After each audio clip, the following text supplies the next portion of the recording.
नमस्कार मित्रांनो, जय महाराष्ट्र. आपला महाराष्ट्र आपलं पर्यटन.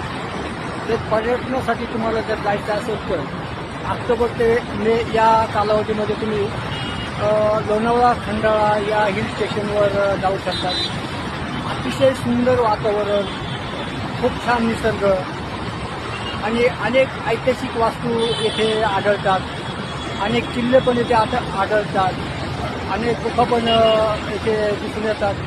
खूप छान व रम्य वातावरण असून आपण या ठिकाणी आवश्यक भेट देऊ शकता.